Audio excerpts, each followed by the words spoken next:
ગુજરાતમાં પ્રેમ લગ્ન પર હવે એક મોટો સવાલ ઊભો થયો છે.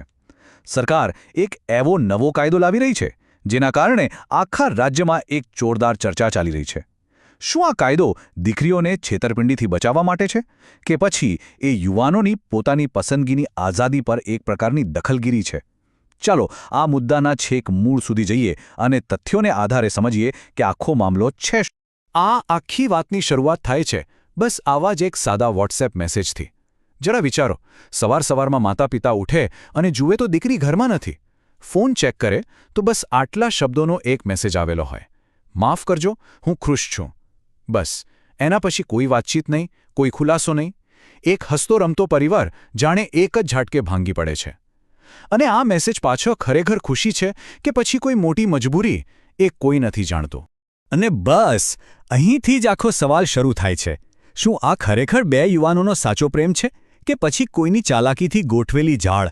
શું આ પોતાની જિંદગીનો ફેસલો લેવાની સ્વતંત્રતા છે કે પછી જેમણે આટલા વર્ષો સુધી પાળી પોષીને મોટા કર્યા એ મા બાપ સાથેનો એક મોટો વિશ્વાસઘાત?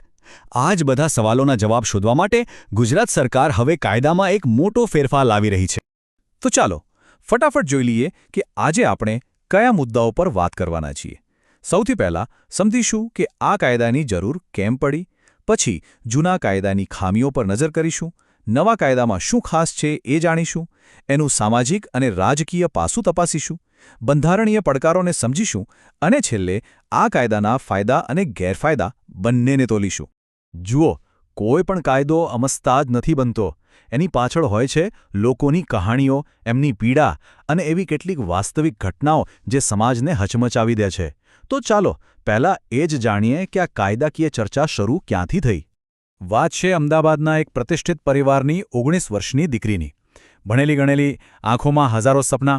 એક યુવકના પ્રેમમાં પડી અને મા બાપની મરજી વિરુદ્ધ લગ્ન કરવા માટે ઘર છોડીને જતી રહી. શરૂઆતના 3 મહિના તો બધું એક સપના જેવું લાગ્યું, પણ પછી જે હકીકત સામે આવી એ ચોંકાવનારી હતી. જેના માટે એણે પોતાનું ઘર છોડ્યું એ માણસ તો પહેલેથી જ પરણેલો અને 2 બાળકોનો બાપ નીકળ્યો. એનો ઈરાદો પ્રેમ નહોતો, એની નજર તો છોકરીના પરિવારની મિલકત પર હતી. બેચારી છોકરી તૂટેલા દિલ અને વિખરાયેલા સપનાઓ સાથે ઘરે પાછી ફરી. અને આ કોઈ એકાદ કિસ્સો નથી હો, આ તો ફક્ત એક ઉદાહરણ છે. છેલ્લા 5 વર્ષના આંકડા જોઈએ તો ગુજરાતમાં આવા 500થી પણ વધુ કેસ પોલીસમાં નોંધાયા છે. અને આ માત્ર એક આંકડો નથી, આ 500 પરિવારોની વેદના છે, 500 દીકરીઓનો તૂટેલો વિશ્વાસ છે. આ બતાવે છે કે સમસ્યા કેટલી ગંભીર અને ઊંડી છે. તો સવાલ એ થાય કે આ બધું રોકવા માટે અત્યાર સુધી કોઈ કાયદો જ નહોતો? હતો, બિલકુલ હતો, પણ એમાં કેટલીક એવી છટકબારીઓ હતી જેનો ફાયદો ઉઠાવનારા બરાબર ઉઠાવી રહ્યા હતા. ચાલો સમજીએ કે જૂની સિસ્ટમમાં પ્રોબ્લેમ શું હતો. જુઓ, જૂના કાયદાની સૌથી મોટી નબળાઈ એ હતી કે લગ્ન ગમે ત્યાં રજીસ્ટર થઈ શકતા હતા. એટલે કે અમદાવાદનું કપલ છેક દિલ્હી કે કલકત્તા જઈને પણ લગ્ન નોંધાવી શકતું હતું. આના કારણે મા બાપને ખબર જ નહોતી પડતી. હા, 30 દિવસની નોટિસનો નિયમ હતો, પણ એ નોટિસ લાગતી હતી રજિસ્ટ્રાર ઓફિસના નોટિસ બોર્ડ પર. હવે તમે જ કહો, કયા મા બાપ રોજ રજિસ્ટ્રાર ઓફિસના નોટિસ બોર્ડ ચેક કરવા જાય? કોઈ નહીં. બસ આ જ છટકબારીનો ભરપૂર ફાયદો ઉઠાવાઈ રહ્યો હતો. બસ આ જ બધી ખામીઓ અને છટકબારીઓને બંધ કરવા માટે ગુજરાત સરકાર એક નવો કાયદાકીય ડ્રાફ્ટ લાવી રહી છે. તો હવે એ જોઈએ કે આ નવા કાયદામાં એવું તો શું છે જે પરિસ્થિતિને બદલી શકે છે. આ નવા કાયદામાં 4 બહુ જ મોટા ફેરફાર છે. પહેલું, હવે નોટિસ બોર્ડ પર નહીં પણ રજિસ્ટ્રાર દ્વારા સીધી જ મા બાપના ઘરના સરનામે મોકલવામાં આવશે. બીજું, મા બાપને નોટિસ મળ્યા પછી વિચારવા, તપાસ કરવા કે પોતાનો વાંધો રજૂ કરવા માટે પૂરા 30 દિવસનો સમય મળશે. ત્રીજું, અને આ સૌથી મહત્વનું છે કે લગ્નની નોંધણી યુવક કે યુવતીના આધાર કાર્ડમાં જે સરનામું હોય બસ ત્યાંની જ રજિસ્ટ્રાર ઓફિસમાં કરાવવી પડશે. એટલે બીજા શહેરમાં ભાગીને લગ્ન કરવાનો રસ્તો લગભગ બંધ. અને ચોથું, જો કોઈ શંકા જાય તો પોલીસ દસ્તાવેજોની ચકાસણી પણ કરી શકશે. જ્યાં સુધી આ બધી પ્રક્રિયા પૂરી ન થાય ત્યાં સુધી મેરેજ સર્ટિફિકેટ નહીં મળે. હવે સરકારનું શું કહેવું છે આના પર? એમનો પક્ષ સાવ સ્પષ્ટ છે. સરકાર કહે છે કે તેમનો ઈરાદો પ્રેમ લગ્નો રોકવાનો બિલકુલ નથી. જે લોકો સાચા મનથી એકબીજાને પ્રેમ કરે છે અને લગ્ન કરવા માંગે છે તેમને કોઈ તકલીફ નથી. પણ જે લોકો મા બાપને છેતરીને, અંધારામાં રાખીને, ખોટા ઈરાદાથી સંબંધ બાંધે છે તેમના પર લગામ કસવી જરૂરી છે. આ કાયદો પારદર્શિતા માટે છે. કોઈ પણ કાયદો માત્ર કાગળ પર નથી રહેતો. એની સીધી અસર સમાજ પર પડે છે. અને હા, એની પાછળ રાજકારણ પણ હોય જ છે.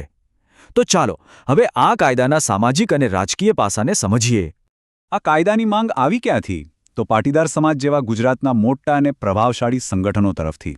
એમની મુખ્ય ચિંતા એ હતી કે સમાજની દીકરીઓને સંપત્તિ માટે નિશાન બનાવવામાં આવી રહી છે. રાજકીય રીતે જોઈએ તો ભાજપા કાયદો લાવીને પોતાના સમર્થક વર્ગને ખુશ કરવા માગે છે, જ્યારે કોંગ્રેસ અને આપ જેવી વિપક્ષી પાર્ટીઓ આ સંવેદનશીલ મુદ્દે ચૂપ રહીને કોઈ વિવાદમાં પડવા નથી માંગતી. મોટાભાગના માતાપિતા કાયદાના સમર્થનમાં છે, પણ યુવાનોમાં મિશ્ર પ્રતિક્રિયા છે. તેમને ડર છે કે આનાથી તેમની સ્વતંત્રતા છીનવાઈ જશે. પણ આ બધાની વચ્ચે મહિલા સંગઠનો એક બહુ જ ગંભીર ડર બતાવ્યો છે કે આ 30 દિવસનો જે સમયગાળો છે એ ક્યાંક ઓનર કિલિંગ જેવી ઘટનાઓને પ્રોત્સાહન ન આપે. હવે વાત કરીએ કાયદાની કસોટીની. જ્યારે પણ કોઈ નવો કાયદો બને છે ત્યારે તેને કોર્ટમાં પડકારવામાં આવે જ છે. તો શું આ કાયદો બંધારણની સામે ટકી શકશે? ચાલો એના કાયદાકીય પાસા પર એક નજર કરીએ. જો આપણે બીજા રાજ્યોમાં નજર કરીએ તો ઉત્તર પ્રદેશ અને ઉત્તરાખંડમાં જે કાયદા છે એ ખાસ કરીને લવ જિહાદ રોકવા એટલે કે આંતરધાર્મિક લગ્નો પર ફોકસ કરે છે. પણ ગુજરાતનો જે પ્રસ્તાવ છે એ તો આનાથી ઘણો અલગ અને વ્યાપક છે. તે કોઈ ધર્મ કે જાતિ નથી જોતો. તે દરેક પ્રેમ લગ્નને લાગુ પડશે, પછી ભલે તે કોઈ પણ સમાજમાં હોય. આ જ વાત તેને વધુ ચર્ચાસ્પદ બનાવે છે. હવે જ્યારે આ કેસ કોર્ટમાં જશે ત્યારે મુખ્યત્વે બે દલીલો થશે. જે લોકો કાયદાનો વિરોધ કરશે તેઓ કહેશે કે આ બંધારણના અનુચ્છેદ 21 એટલે કે જીવન અને વ્યક્તિગત સ્વતંત્રતાના અધિકારનું હનન છે. દરેક પુખ્ત વયના વ્યક્તિને પોતાનો જીવનસાથી પસંદ કરવાનો હક છે. જ્યારે સરકાર પક્ષે એવી દલીલ કરવામાં આવશે કે સમાજના ભલા માટે અને સામાજિક વ્યવસ્થા જાળવવા માટે વ્યક્તિગત સ્વતંત્રતા પર વાજબી નિયંત્રણો મૂકી શકાય છે. હવે કોર્ટ નક્કી કરશે કે આ નિયંત્રણો વાજબી છે કે નહીં. અહીં એક બીજો પણ કાયદાકીય પેજ છે. લગ્નનો વિષય એવો છે કે એના પર કેન્દ્ર અને રાજ્ય બંને સરકારો કાયદો બનાવી શકે છે. પણ જો રાજ્યના કાયદા અને કેન્દ્રના સ્પેશિયલ મેરેજ એક્ટ વચ્ચે કોઈ મુદ્દે ટકરાવ થાય તો મોટાભાગે કેન્દ્રનો કાયદો જ ઉપર રહે છે. આ મુદ્દો પણ આ કાયદાના ભવિષ્ય માટે એક મોટો પડકાર બની શકે છે. તો આટલી બધી ચર્ચા પછી ચાલો હવે એકદમ સ્પષ્ટપણે આ સિક્કાની બંને બાજુઓને સમજી લઈએ. આ કાયદાથી શું સારું થઈ શકે છે અને શું ખરાબ થવાનું જોખમ છે? સકારાત્મક બાજુ જોઈએ તો એ વાત ચોક્કસ છે કે છેતરપિંડી ઘટશે. મિલકત માટે થતા લગ્નો પર રોક લાગશે, છુપાઈને થતા લગ્નો બંધ થશે અને કદાચ ટ્રાફિકિંગ જેવી પ્રવૃત્તિઓ પર પણ અસર પડશે. પણ બીજી બાજુ જે નકારાત્મક પાસા છે એ પણ એટલા જ ગંભીર છે. જે યુગલો સાચો પ્રેમ કરે છે પણ તેમના મા બાપ રાજી નથી, તેમની મુશ્કેલીઓ વધી જશે. ઓનર કિલિંગનો ભય પણ એક વાસ્તવિકતા છે. અને સૌથી મોટો સવાલ એ ઊભો થાય છે કે 18 વર્ષની ઉંમરે જે વ્યક્તિ મત આપીને દેશની સરકાર પસંદ કરી શકે છે, શું એ પોતાના જીવનનો નિર્ણય લેવા માટે સક્ષમ નથી? આખરે વાત એ છે કે કોઈ પણ કાયદો સમાજની બધી સમસ્યાઓનો હલ નથી હોતો. સાચો રસ્તો તો કદાચ ક્યાંક વચ્ચે છે. એક તરફ યુવાનોની પસંદગીની આઝાદી છે અને બીજી તરફ મા બાપનો વર્ષોનો અનુભવ અને તેમના આશીર્વાદ છે.